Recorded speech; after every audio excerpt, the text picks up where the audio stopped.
आज के इस वीडियो में हम आपको बताने जा रहे हैं कि रोबोट कैसे बनाए जाते हैं और इनकी क्या-क्या विशेषताएं हैं। तो चलिए जानते हैं इनके बारे में। सबसे पहले तो आप दिमाग में से यह निकाल दो कि रोबोट का मतलब यह नहीं कि जो सिर्फ इंसानों जैसा दिखता है वही रोबोट होता है। रोबोट्स बहुत टाइप के होते हैं। यदि मैन्युफैक्चरिंग इंडस्ट्री में आप जाओगे तो असेंबली लाइन में रोबोट कार को मैन्युफैक्चर करते हैं, वह अलग टाइप के होते हैं। स्मार्टफोन इंडस्ट्री में जाओगे तो इस स्मार्टफोन को जो बनाते हैं वह अलग टाइप के होते हैं। इसके अलावा ह्यूमनोइड रोबोट भी होते हैं, जैसे सोफिया को तो आपने देखा ही होगा, जो इंसानों जैसी दिखती है और बोलती भी वैसे ही है। मेल है या फीमेल मुझे पता नहीं। इसके अलावा सबसे बड़ी बात यह है कि आप एक मशीन को रोबोट से कैसे अलग करोगे, कैसे पता करोगे कि यह मशीन है या रोबोट। हर एक रोबोट एक मशीन है, पर हर एक मशीन रोबोट नहीं है, क्योंकि हर एक रोबोट एक मशीन है, पर हर एक मशीन रोबोट नहीं है। उदाहरण के तौर पर आप इस वाकया से समझ सकते हैं। मोटर जनरेटर कार, एयरप्लेन, यह बहुत ही बेहतरीन मशीन है, पर यह रोबोट नहीं है। फिर रोबो से कैसे एक मशीन से अलग है। इसके अलावा रोबोटिक्स और आर्टिफिशियल इंटेलिजेंस में बहुत ही शानदार करिए। यदि आप अपने बच्चों के लिए एक शानदार करियर ढूंढ रहे हैं या फिर अपने लिए, तो इस आर्टिकल को मेरी तरफ से आप एक सुझाव समझ सकते हो, क्योंकि आज के टाइम में रोबोटिक्स का यूज बहुत ज्यादा हुआ है। हर जगह इसका उपयोग हो रहा है। Agriculture, space mission, medical science, manufacturing, इन सब जगह पर रोबोट ही तो है जो काम कर रहे हैं। अब एक रोबोट को बनाने के लिए 4 से 5 चीजें चाहिए। अब उनमें से आप किसी में भी अपना करियर बना सकते हो। आपके मन में यह सवाल तो कभी ना कभी जरूर आया होगा कि क्या रोबोट इंसानों को ओवरटेक कर लेंगे, और ऐसा हुआ तो क्या होगा। आपको पता दुनिया में सबसे बेहतरीन रोबोट कौन सा है, जिसका मुझे नहीं पता किसने बनाया, सबका अलग अलग मानना है। लेकिन सबसे बेहतरीन रोबोट एक इंसान है, जो एक मशीन वाला रोबोट होता है, उससे बस थोड़ा सा। इसमें फर्क यह है कि मशीन वाले रोबोट को इस इंसान वाले रोबोट ने बनाया है। तो सबसे पहले तो हम ये देख लेते हैं कि किस मशीन को हम रोबोट कहेंगे।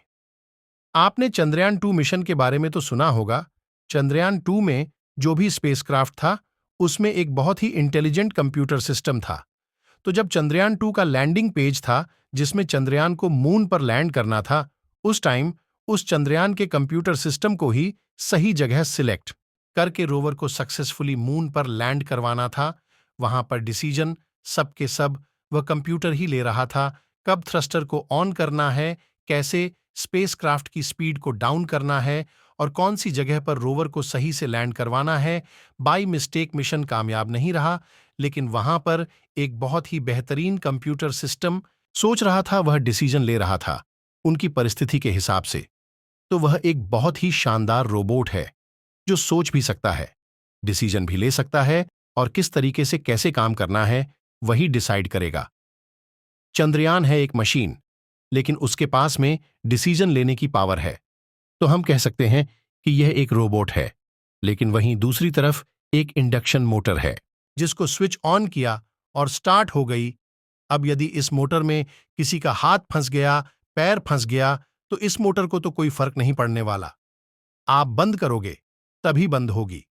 तो ये एक सिर्फ एक मशीन का पार्ट है। अब कोई भी जो रोबोट होता है, उसमें डिसीजन कौन लेता है? एक बहुत ही इंटेलिजेंट सॉफ्टवेयर, जिसको बहुत सारे इंजीनियर्स ने तैयार किया है। Google assistant. आपने गूगल असिस्टेंट को तो बहुत अच्छे से ट्राई किया होगा क्या? कुछ नहीं पूछा हमने गूगल असिस्टेंट से, लेकिन आप गूगल असिस्टेंट का जो रिप्लाई करने का तरीका है, उसको देखोगे तो आप सोचोगे कि यहां पर कोई इंसान बैठा है और वह सोच सोच कर हमें रिप्लाई कर रहा है। क्योंकि हम गूगल असिस्टेंट से कई बार ऐसे क्वेश्चन पूछ लेते हैं, तो यह इतना इंटेलिजेंट तरीके से जवाब देता है कि जैसा हम गूगल असिस्टेंट से सुनना चाहते हैं, वैसा जवाब नहीं देता। उसको घुमा फिराकर बहुत ही अच्छे से जवाब देता है। तो यह तो हो गई आर्टिफिशियल इंटेलिजेंस, जिसको हम कंप्यूटर का दिमाग कह सकते हैं। और इसके पीछे एक सॉफ्टवेयर है, जो बहुत ही बेहतरीन तरीके से काम कर रहा है। अब गूगल ने इस असिस्टेंट वाले सॉफ्टवेयर को कितनी परमिशन दी है, ये किस तरीके से जवाब देगा, ये सब कुछ सॉफ्टवेयर डिसाइड करता है। और एक तरीके से उस सॉफ्टवेयर को परमिशन दी गई है कि वह कितना बोल सकता है और क्या-क्या बोल सकता है। जैसे हमारे इंसानों की प्रोग्रामिंग कैसे होती है। जब एक बच्चा पैदा होता है तो हम उसको सिखाते हैं कि क्या बोलना है, क्या नहीं बोलना है, किस चीज को क्या कहते हैं। इस तरीके से एक बच्चे की प्रोग्रामिंग होती है। तो ठीक कंप्यूटर की प्रोग्रामिंग इसी तरीके से होती है, जिसको हम सॉफ्टवेयर कहते हैं। और यदि वह बहुत ज्यादा इंटेलिजेंट है तो हम उसको आर्टिफिशियल इंटेलिजेंस कहते हैं, जो खुद सोच सकता है और डिसीजन ले सकता है। इस सॉफ्टवेयर को बहुत सारे आईटी और कंप्यूटर इंजीनियर मिलकर बनाते हैं, जो किसी एक प्रोग्रामिंग लैंग्वेज में लिखा जाता है, जैसे कि जावा। आर्टिफिशियल इंटेलिजेंस, गूगल असिस्टेंट हमारे फोन में तो बैठा नहीं है। हमारा फोन तो हमें सोच सोच कर रिप्लाई करता नहीं है। तो गूगल असिस्टेंट कहीं पर तो होगा, कहीं पर तो एग्जिस्ट करता होगा। हमारे फोन के सहारे तो यह सिर्फ बोलता है। तो इस सॉफ्टवेयर को एक बॉडी चाहिए जिसके सहारे यह बोल सके और जिसके सहारे अपने एक्शन को परफॉर्म कर सके, जिसमें रन कर सके। तो उसके लिए हमारा कंप्यूटर होता है। जैसे हमारी बॉडी है, उसी तरीके से सॉफ्टवेयर के लिए कंप्यूटर एक बॉडी है जिसको वह यूज करता है। अब कंप्यूटर ज्यादा कुछ नहीं जानता, लेकिन जिसके अंदर वह सॉफ्टवेयर चल रहा है वह सब कुछ जानता है। उसको क्या बोलना है, कैसे क्या करना है, सब कुछ वही डिसाइड करता है। लेकिन सोचने के लिए दिमाग चाहिए इंसानों में। तो दिमाग होता है तो कंप्यूटर में प्रोसेसर होता है, जो कोई भी प्रोसेस को एग्जीक्यूट करता है। जो भी इस सॉफ्टवेयर को इनपुट मिलते हैं, तो ये सॉफ्टवेयर अपने इंस्ट्रक्शन के हिसाब से प्रोसेसर से प्रोसेस को एग्जीक्यूट करवाता है। अब देखिए, सॉफ्टवेयर और प्रोसेसर ये दोनों साथ साथ में काम करते हैं। तो ये दोनों एक दिमाग का ही पार्ट है। एक जो सॉफ्टवेयर होता है उसको किसी एक प्रोग्रामिंग लैंग्वेज में लिखने के बाद कंप्यूटर में रन करवाया जाता है। फिर उसका व्यवहार देखा जाता है कि हमने जैसा सॉफ्टवेयर बनाया था, क्या वह वैसे ही काम कर रहा है या नहीं। उसमें मॉडिफिकेशंस किए जाते हैं। गूगल असिस्टेंट सॉफ्टवेयर, जैसे गूगल असिस्टेंट है, एक सॉफ्टवेयर है जो बहुत ही बेहतरीन तरीके से काम कर रहा है। अब गूगल असिस्टेंट तो सिर्फ सुन सकता है और जवाब दे सकता है, पर देख नहीं सकता है, अंधा है। तो गूगल असिस्टेंट सिर्फ एक प्रोग्राम है आर्टिफिशियल इंटेलिजेंस का, जिसको हम सॉफ्टवेयर बोल देते हैं। लेकिन रोबोट को चाहिए कि वह देख सके, सुन सके, महसूस कर सके। तो रोबोट के अंदर लगे रहते हैं सेंसर। यह सेंसर यदि हमारी ह्यूमन बॉडी से कंपेयर करें, तो हमारी आंखें जो देख सकती हैं, काम सुन सकते हैं। हमारी स्किन कोई भी चीज को चेंज कर सकती है। हमारा ब्रेन कोई भी चीज को पहचान सकता है, दूरी का अंदाजा लगा सकता है। तो इस तरीके से हमारी बॉडी में बहुत सारे सेंसर हैं। तो रोबोट को भी बहुत सारे सेंसर चाहिए, देखने के लिए कैमरा, सुनने के लिए माइक्रोफोन, बोलने के लिए स्पीकर, दूरी पता लगाने के लिए, समझने के लिए बहुत सारे सेंसर होते हैं। इन सेंसर से डाटा लेकर प्रोसेसर प्रोसेस करता है और जो सॉफ्टवेयर है उसके हिसाब से डिसीजन लेता है और काम करता है। चलो, हमारा रोबोट देख सकता है, सुन भी सकता है, सेंस भी कर सकता है, लेकिन हमारे इंसानों में चलने के लिए बोनस है और बोनस को मसल्स का सपोर्ट है। तो ये चलने फिरने की एक्टिविटी के लिए रोबोट को चाहिए मोटर, पिस्टन, व्हील्स, पैर, गियर आदि, जिनकी हेल्प से रोबोट अपना मूवमेंट कर सके। और इसके बाद में last and final thing robot को चाहिए पावर सोर्स। हमारे इंसानों में पावर का कोर्स क्या है, कमेंट में जरूर बताना। यदि आप खाना रिप्लाई करने वाले हो तो एक बार थोड़ा सोच लेना, क्योंकि जब कोई हेल्दी पर्सन की नेचुरल डेथ होती है तो क्या वह भूख की वजह से होती है? नहीं, उसमें एनर्जी तो होती है, फिर भी उस व्यक्ति की मृत्यु हो जाती है। इंसानों में पावर का सोर्स क्या है? मेरे हिसाब से इंसानों में पावर का सोर्स ऑरा है। ऑरा किसी इंसान या स्थान की वह बाहरी सतह या परत है जो हमें दिखाई नहीं पड़ती है, लेकिन हमारे अंतर्मन में ऊर्जा पैदा करती है। तो यह पावर रोबोट को मिलते बैटरी और वाटर से। अब यह मत सोचना कि हवा से रोबोट सांस लेता होगा या पानी पीता होगा।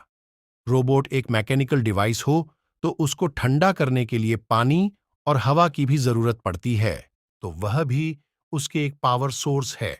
तो इस तरीके से एक सॉफ्टवेयर बहुत सारे मैकेनिकल पार्ट जैसे मोटर गियर, बहुत सारे सेंसर और पावर का सोर्स मिलकर एक रोबोट को कंप्लीट करते हैं।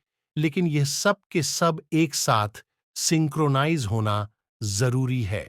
ये सब अलग अलग होंगे तो एक रोबोट काम नहीं कर सकता। सॉफ्टवेयर इंजीनियर सॉफ्टवेयर को डिजाइन करता है, मैकेनिकल इंजीनियर बॉडी को तैयार करता है, इलेक्ट्रिकल इंजीनियर मोटर्स के काम को संभालता है, इलेक्ट्रॉनिक्स इंजीनियर सर्किट डिजाइनिंग के जैसे कामों को संभालता है। तो यहां पर बहुत सारे इंजीनियर की टीम मिलकर काम करती है एक रोबोट को बनाने में। अब यदि आप सोच रहे हो कि क्या एक रोबोट इंसानों को ओवरटेक कर सकता है? हाँ, बिल्कुल कर सकता है। पर साइंटिस्ट इतने बेवकूफ नहीं है कि रोबोट को इतनी परमिशन दे कि वह उनको ही ओवरटेक कर ले। रोबोट किसी भी एक्शन को बहुत अच्छे से परफॉर्म करते हैं। एरर्स के चांस कम रहते हैं, पर वह अपनी लिमिट में काम करते हैं। उनको जितनी परमिशन दी गई है, वह उससे ज्यादा ना सोच सकते हैं, ना समझ सकते हैं। और यदि हम फ्यूचर को देखें तो आपको पता है आने वाला टाइम आर्टिफिशियल इंटेलिजेंस और रोबोटिक्स का है, तो इसमें बहुत ही शानदार कैरियर है। यदि आप इंटरेस्टेड हो तो ट्राई कर सकते हो, और यदि आप रोबोट बनाना चाहते हो तो डीआईवाई के प्रोजेक्ट बना सकते हो, जिनकी एसेसरीज आपको आसानी से फ्लिपकार्ट और अमेजन पर मिल जाएगी। लेकिन उससे पहले सीखना जरूरी है, क्योंकि रोबोट बनाना आसान नहीं है। ये एक बहुत ही कॉम्प्लेक्स मशीन है। तो मेरे ख्याल से आप पहले इस फील्ड के बारे में थोड़ी दी सर्च कीजिए, और फिर यदि आपको अच्छा लगता है तो ट्राई करने में तो क्या जाता है। तो आई थिंक आपको यहाँ पर बहुत कुछ समझ आया होगा, और यदि वीडियो आपको पसंद आया हो तो इसे अपने दोस्तों के साथ जरूर साझा करें।